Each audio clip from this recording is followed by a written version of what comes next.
पूजा plastic container, मसाला box, tray, जग और strainer. स्वास्थ्य के लिए सुरक्षित टिकाऊ क्वालिटी के साथ पूजा प्लास्टिक आपके किचन का परफेक्ट पार्टनर।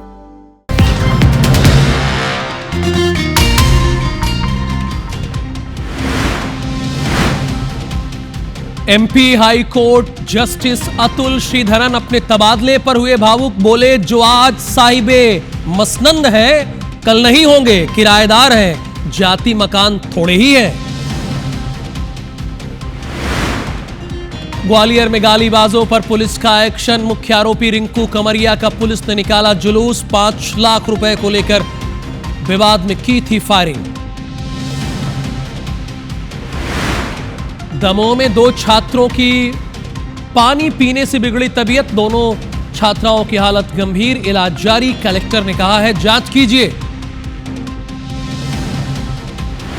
धार कलेक्टर ऑफिस में बड़ा हादसा। एंट्री गेट गिरने से एक की मौत। अचानक टूटकर गिरा भारी भरकम गेट।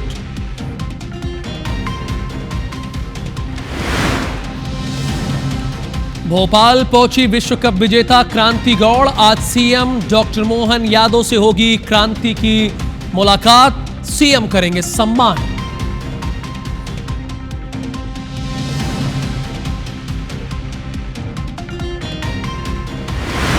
वंदे मातरम, वंदे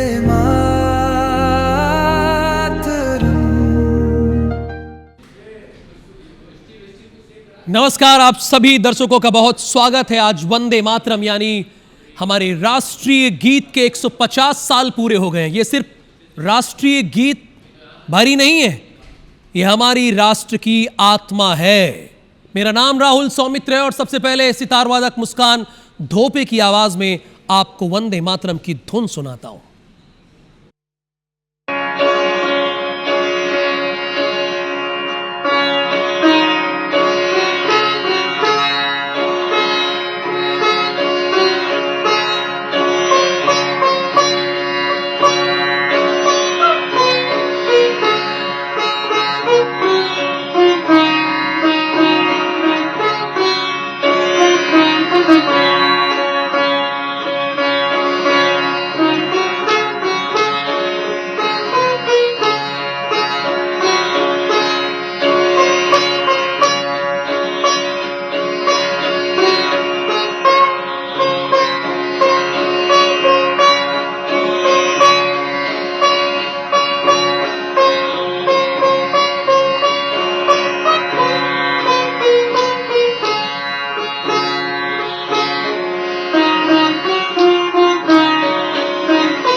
मैंने शुरुआत में इसलिए कहा कि सितार वादक मुस्कान धोपे की आवाज़, चूंकि ये उनकी आवाज़ ही है जो सितार की इन्होंने धुन सुनाई है, इनकी आवाज़ का ही एक रूप है। और अब मेरा मध्य प्रदेश की खबरों का रुख करते हैं। ग्वालियर से खबर है, 2 दोस्तों को गोली मारने का मामला है। पुलिस ने मुख्य आरोपी रिंकू कमरिया का जुलूस निकाला है। रिंकू कमरिया, ये 2 दोस्तों को गोली मारने के मामले में अपडेट मैं आपको बता रहा हूं। आरोपी ने 2 दोस्तों को घर जाकर गोली मारी थी। कल हमने आपको तस्वीरें भी दिखाई थी। और ये 5 लाख के लेन देन को लेकर विवाद चल रहा था इन लोगों के बीच।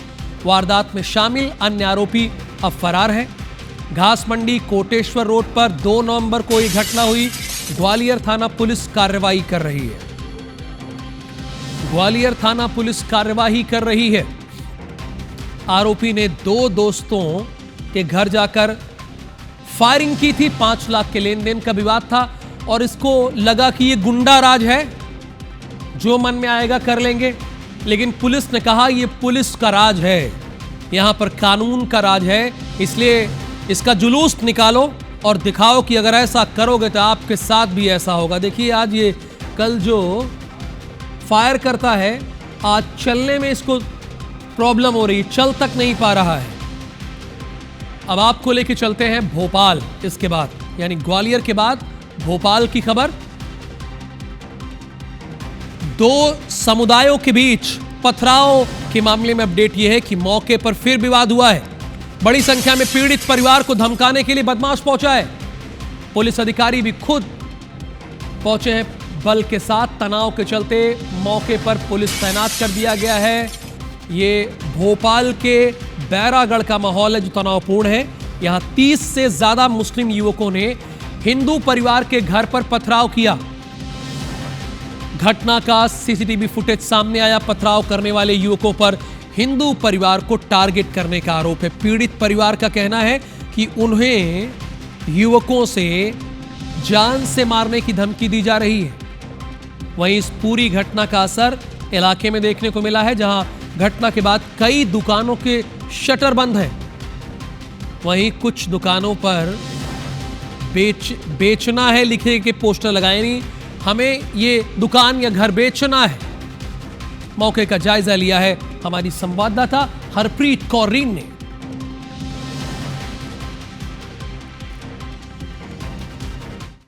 भोपाल में बैरागढ़ के 12 नंबर सिटियों में है। यहाँ पर हिंदू परिवार रहते हैं, मुस्लिम परिवार रहते हैं, लेकिन अब हिंदू परिवार जो यहाँ रहते हैं वो पिछले कुछ दिनों से खासे परेशान हैं। 2 दिन पहले जमकर उनके घर पर पथराव किया गया और अब उनका आरोप है कि उन्हें यहाँ से पलायन करने के लिए मजबूर किया जा रहा है। ये वही घर है जहाँ पर 2 दिन पहले जमकर पथराव किया। 20-25 से ज़्यादा जो गैर हिंदू परिवार हैं वो लोग यहाँ पर पहुँचे और उन्होंने यहाँ पर जमकर पथराव करते हुए गालियाँ दी, महिलाओं को अपशब्द किए, अभद्रता उनसे की, बदतमीज़ी की। हालांकि परिवार पुलिस के पास भी पहुँचा, लेकिन पुलिस ने, उनका कहना है परिवार का, कि कोई कार्रवाई नहीं की। इस वक्त हमारे साथ कपिल मौजूद है। कपिल पीड़ित हैं, इसी परिवार के वो सदस्य हैं। कपिल, क्या पूरा मामला है? मैम, मैं कैंप नंबर 12 का निवासी हूँ और हम बहुत 40-50 सालों से यहीं हैं।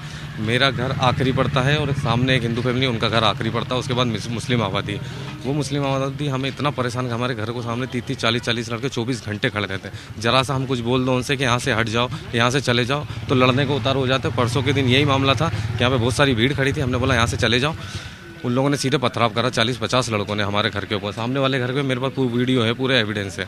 और ये आज से नहीं चल रहा है, ये काफ़ी महीनों से चल रहा है। बहुत बार हम थाने में भी जाके बोल चुके हैं, आवेदन लेके जा चुके हैं, ये आवेदन रखे। आज तक उन लोगों ने आवेदन हमारा नहीं लिया। महिलाएं भी मौजूद हैं, महिलाओं से हम बात करेंगे। आप लोगों का घर से निकलना मुश्किल हो चुका है? जी मैम, घर से निकलना मुश्किल हो चुका है। ये हमारा ही घर है, बालकनी है, लेकिन हम अपनी बालकनी में खड़े नहीं हो सकते हैं कब। और जैसे कंप्लेंट डालने के बाद हम लोग घर आए, उसके बाद 7 दिनों तक ये लोग लड़के हमारे घर के बाहर खड़े ही रहे। कहना है कि उन्हें इसलिए परेशान किया जा रहा है ताकि वो ये मोहल्ला, ये घर छोड़कर चले जाएं। कैमरामैन संजय शुक्ला के साथ IBC 24 भोपाल से हरप्रीत कौर रीन। बालाघाट जिले के कटंगी से दिल दहलाने वाली एक खबर आई है। यहां घर से पति पत्नी की खून से लथपथ डेड बॉडी मिली है।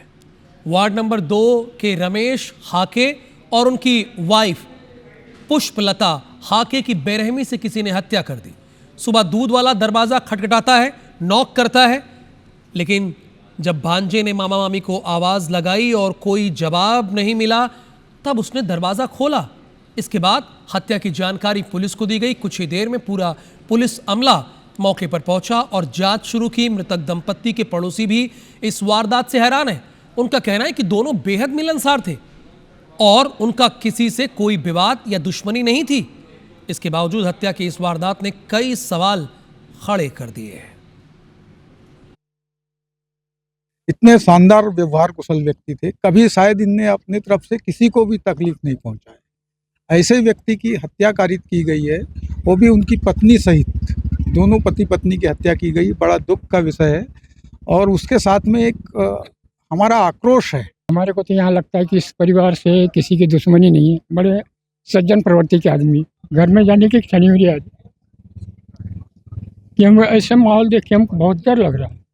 क्या मालूम हमारे साथ भी घटना घट जाए ऐसी। यहाँ पर मर्डर कर दिया गया, जो मोस्टली हम जब स्पॉट पे पहुंचे तो हमें पता चला दंपत्ति हैं। बॉडी हमको थोड़ा मतलब डिस्प्यूटेड हालत में हमको मिली। बाकी हमने इन्वेस्टिगेशन और अपनी जांच प्रारंभ कर दिया।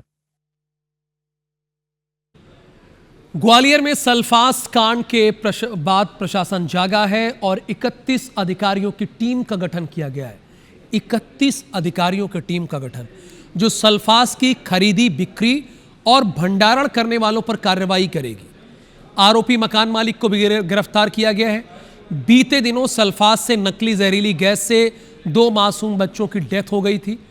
बता दें कि सल्फास केमिकल की खरीदी बिक्री बैन है, बावजूद उसके आरोपी ने सल्फास की गोलियां गेहूं की बोरियों में डाली थी।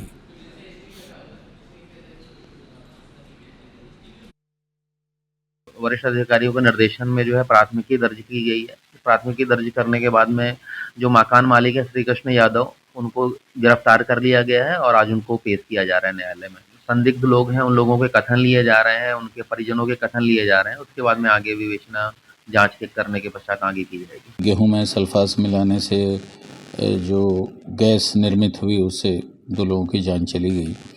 एक्चुअली सल्फास बैन है, भारत सरकार का जुलाई 2001 का सर्कुलर है, तभी से बैन है। उसमें एक्चुअली एल्युमिनियम फॉस्फाइड रहता है जो अधिक मात्रा में यूज़ करने से दुर्घटना होना संभावित रहता है, दुर्घटना होती ही है।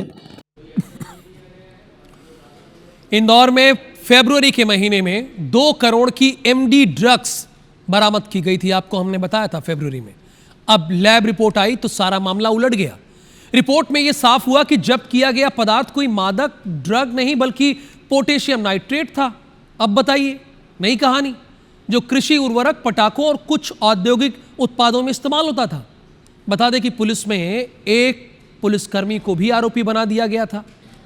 इस मामले में पुलिसकर्मी को भी एक आरोपी बनाया गया था, जिसके बाद तत्कालीन ACP करणदीप सिंह ने कई अधिकारियों और कर्मचारियों को जांच के दायरे में लिया, जबकि कुछ को थानों से हटाकर लाइन अटैच किया गया।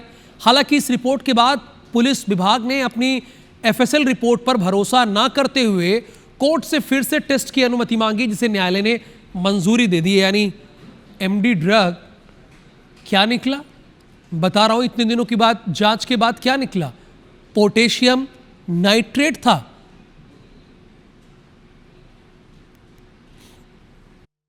चूँकि MDMA में जो है मेथिलीन डाइऑक्सी मेथाम्फेटामाइन, ये एक सिंथेटिक ड्रग है जो कि प्रोसेस के बाद ये बनता है। ये सिंथेटिक साइकोएक्टिव ड्रग है, तो इसमें कहीं ना कहीं जो इंटरमीडिएट मॉलिक्यूल है और कोई प्रिकर्सर हो सकता है इसमें आया हो। तो अभी इसको रीटेस्टिंग के लिए माननीय न्यायालय से को आवेदन दिया गया था, निवेदन किया गया था, जिसमें कि रीटेस्टिंग के लिए यस हो गया है और रीटेस्टिंग के लिए इसको centre for science laboratory Hyderabad भेजा जा रहा है।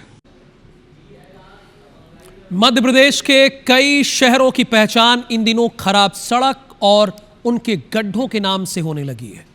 इंदौर और ग्वालियर से खराब सड़क को लेकर 2 तस्वीरें सामने आई हैं, जिसके बाद प्रशासन एक्शन मोड में है। पहली तस्वीर ग्वालियर से है, जहां मुरार के साई नगर कॉलोनी की नई सड़क 2 दिन में उखड़ने लगी। इसके बाद स्थानीय लोगों ने निगम कमिश्नर से शिकायत करके नाराजगी जाहिर की। घटना के बाद निगम आयुक्त संघप्रिय ने गारंटी पीरियड की सड़कों को 15 दिन में भरने के आदेश दिए। साथ ही 15 दिन के अंदर अगर सड़क नहीं भरी जाती तो यहां FIR के आदेश जारी किए गए हैं। वहीं दूसरी तस्वीर इंदौर से है, जहां शहर की जर्जर सड़कों और अधूरे कामों को लेकर महापौर पुष्यमित्र भार्गव एक्शन मोड में नजर आ रहे हैं। महापौर देर रात और सुबह सड़कों के पैचवर्क और काम को लेकर दौरा करके अधिकारियों को फटकार लगाई। महापौर ने सख्त लहजे में ठेकेदार को 7 दिन में रोड दुरुस्त करने के निर्देश दिए।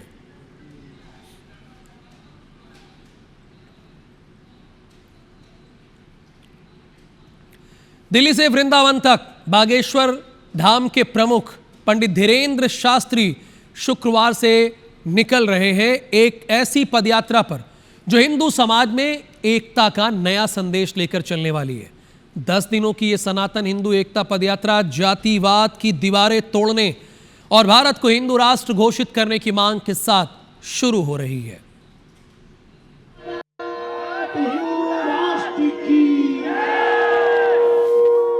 हम भगवान ध्वज लहराएंगे, हम हिंदू राष्ट्र। हिंदू समाज में एकता का नया संदेश लेकर बागेश्वर धाम के प्रमुख पंडित धीरेन्द्र कृष्ण शास्त्री शुक्रवार से दिल्ली से वृंदावन तक पदयात्रा पर निकल रहे हैं। बागेश्वर बाबा की ये पदयात्रा 10 दिनों में 3 प्रदेशों की सीमाएं पार करती हुई करीब 5 करोड़ की आबादी वाले इलाकों से होकर गुजरेगी। 7 नवंबर को दिल्ली के छतरपुर मंदिर से यात्रा की शुरुआत होगी। 8 नवंबर को दशहरा मैदान फरीदाबाद, 9 नवंबर वल्लभगढ़ मंडी सीकरी, 10 नवंबर पृथला सेकेंडरी स्कूल पलवल, 11 नवंबर पलवल शुगर मिल मीत रोल में रात्रि विश्राम, 12 नवंबर बंचारी से शुरू होकर रात में होडल मंडी पहुंचेगी, 13 नवंबर कोटवन बॉर्डर कोसी मंडी, 14 नवंबर बेक मेड इंड कंपनी के सामने से चलकर रात्रि विश्राम गुप्ता रेजिडेंसी में होगा, 15 नवंबर हरियाणा ढाबा के पास से शुरू होकर यात्रा राधा गोविंद मंदिर में विश्राम करेगी और 16 नवंबर 4 धाम छठी करा में दर्शन के बाद श्री बांके बिहारी मंदिर में दर्शन के साथ संपन्न होगी। देश इन 10 दिनों की पदयात्रा में पूरी पदयात्रा हिंदू एकता के लिए है। हम साधु होने के नाते गांव गांव गली गली जब जाएंगे 150 किलोमीटर 3 प्रदेश दिल्ली, हरियाणा, उत्तर प्रदेश, लगभग 6 जिले, लगभग अगल बगल से मिलाकर 422 ग्राम पंचायतें, 5 करोड़ की लगभग आबादी के बीच से, जनसंख्या के बीच से ये पदयात्रा निकलेगी। लगभग 40,000 से 1 लाख सनातनी हिंदू इस पदयात्रा में सम्मिलित होंगे। ये यात्रा जाति वर्ण की दीवारें तोड़ने और भारत को हिंदू राष्ट्र घोषित करने की मांग के साथ शुरू हो रही है। इस यात्रा के संकल्पों की बात करें, पहला संकल्प मां यमुना शुद्धिकरण हो, दूसरा भारत हिंदू राष्ट्र घोषित हो, तीसरा गौ माता राष्ट्र माता घोषित हो, चौथा भव्य श्री कृष्ण जन्मभूमि मंदिर हो, पांचवा ब्रज परिसर को पुराना स्वरूप प्राप्त हो, छठा अवैध धर्मांतरण और लव जिहाद बंद हो, सातवां सामाजिक समरसता हो। हमारा उद्देश्य एकमात्र है कि इस देश में हिंदू एकता हो, सनातन एकता हो। हम मुसलमानों के खिलाफ नहीं, हिंदुओं के पक्ष में पदयात्रा कर रहे हैं। यात्रा से एक दिन पहले धीरेन्द्र शास्त्री का कहना है कि ये यात्रा जातियां मिटाने नहीं, जातिवाद मिटाने के लिए है। एक ऐसा समाज बनाने के लिए जहां हर हिंदू, हर जाति, हर वर्ग एक साथ खड़ा हो। हम जातियां मिटाने के लिए पदयात्रा नहीं कर रहे हैं, जातीय अहंकार को मिटाने के लिए पदयात्रा कर रहे हैं। हम जातिवाद के खिलाफ हैं, जातियों के खिलाफ नहीं है। हम अंगड़े और पिछड़े की लड़ाई के खिलाफ हैं। हम इस देश में समानता चाहते। बाबा ने दावा किया कि उन्होंने इस यात्रा में शामिल होने के लिए सभी राजनीतिक दलों और सामाजिक संगठनों को न्योता भेजा है। हमने पत्र सभी पार्टियों को भेजा, सब पार्टियों के अध्यक्षों को भेजा, जिनके अंदर हिंदुत्व का उबाल हो, हिंदुत्व की विचारधारा हो। यदि हम उनके लिए लड़ाई लड़ रहे हैं तो वो आए तो वेलकम, न आए तो भीड़ कम। कुल मिलाकर धर्म, संस्कृति और समाज की एकता का संदेश लेकर निकलने वाली ये पदयात्रा दिल्ली से वृंदावन तक सिर्फ एक आवाज के साथ, एक हिंदू, एक संकल्प, एक राष्ट्र। अब देखना होगा कि इस यात्रा का असर देश की सामाजिक और धार्मिक एकता पर कितना पड़ता है। इधर भिंड में पूर्व नेता प्रतिपक्ष डॉक्टर गोविंद सिंह का एक बयान इन दिनों चर्चा में। पंडित धीरेन्द्र शास्त्री को लेकर कहा है कि धीरेन्द्र शास्त्री वाल्मीकि समाज की लड़की से शादी कर लें, मैं उनका भक्त बन जाऊंगा, उनको प्रणाम करूंगा। धीरेन्द्र शास्त्री वाल्मीकि समाज की लड़की से शादी कर ले, मैं उनका भक्त बन जाऊंगा, उनको प्रणाम करूंगा। नेता प्रतिपक्ष रह चुके हैं, अब इनका तर्क देखिए किसी को मानने का।